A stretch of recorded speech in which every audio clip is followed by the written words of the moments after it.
Friends, YouTube viewers అందరికీ hi welcome to my channel. మనం చేసుకుందాం బెండకాయ చారు. చూస్తున్నారు కదా, ఇంట్లో మనం కొంచెం చెట్లు ఉంటే బెండకాయలు తెచ్చాం, కానీ ఇది కొంచెం ముదిరిపోయినాయి. ఇలాంటి ముదిరిపోయిన బెండకాయలు తక్కువగా చెట్లకు వస్తున్నాయి అన్నప్పుడు మనం బెండకాయ చారు చేసుకోవచ్చు. ఎందుకంటే చాలా బాగుంటుంది ముదిరిన బెండకాయతో. సరేనా, మనం చక్కగా చారు పెట్టేద్దాం. Friends, welcome to my channel. మనం చేసుకుందాం టమాటాతో బెండకాయ చారు. చూస్తాం కదా, ఫస్ట్ టమాటా చక్కగా వేడినీటిలో తీసి ఇలా గుజ్జు తీసి పెట్టుకోవాలి. అలాగే మనం బెండకాయలు గుజ్జు కట్ చేసి పెట్టుకోవాలి. ఉప్పు చట్నీ తెచ్చాను నేను, కొన్ని బెండకాయలు ఉన్నాయి, అందుకనే టమాటా చారు పెట్టేద్దాం మనం. ఉప్పు, కారం, పసుపు చూస్తున్నారు కదా, అలాగే ధనియాల పొడి, కొంచెం జీరా తీసుకున్నాను, అలాగే 2 పచ్చిమిర్చి కూడా తీసుకోవాలి, ఒక ఆనియన్ కట్ చేసుకోవాలి. ఇలాగా మనం బెండకాయ చారు విత్ టమాటాతో చేసేద్దాము. మరి ఇంకేం కావాల్సిన మనం ఫస్ట్ స్టవ్ వెలిగించేద్దాం. జీరా మాత్రం తప్పనిసరి తీసుకోవాలి అన్నింటిలో అన్నీ. మనం చూస్తాగా స్టవ్ ఇచ్చాము.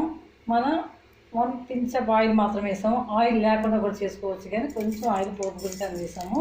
అదే జీరా గురించి అని వేసాము మనం.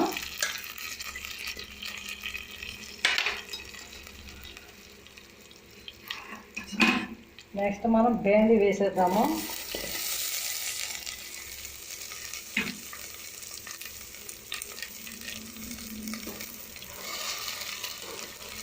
ఆనియన్స్ తీసుకోవాలి, 2 పచ్చిమిర్చి తీసుకున్నాము.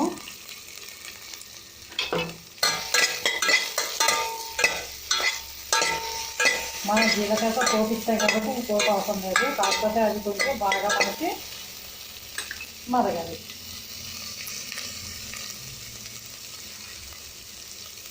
చూసినాక టమాటా తీసుకున్నాక పక్కన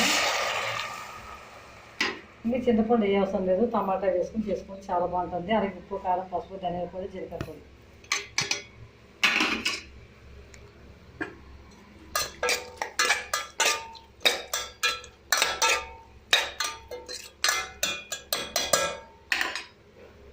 చూస్తున్నాగా ఫ్రెండ్స్, ఇది ఒక 20 minutes మనం సిమ్లో పెట్టి మరిగించేద్దాం. కావాలంటే కొంచెం వాటర్ యాడ్ చేసుకుందాము. ఫ్రెండ్స్, బెండకాయతో చక్కగా రసం చేసుకుందాము. నేను వాటర్ కూడా కొంచెం యాడ్ చేసేద్దాము, ఎందుకంటే బెండకాయలు ఉడకాలి కాబట్టి వాటర్ కొంచెం ఎక్కువ ఉండాలి. బేండి విత్ టమాటా రసం, లేదంటే చారు ఏదైనా అనుకోవచ్చు, మనం పులుసు కూడా అనుకోవచ్చు.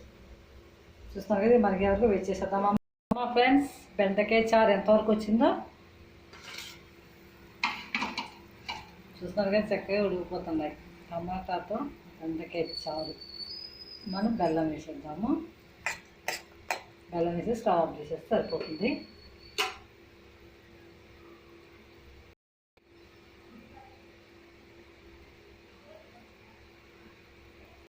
ఒక చిట్కా చెప్పేసుకుందామా. చూస్తున్నాను కదా, ములక్కాడ పులుసు పెట్టాను నేను, టమాటా వేసి బెల్లం యాడ్ చేసుకుంటే చాలా టేస్టీగా ఉంటుంది.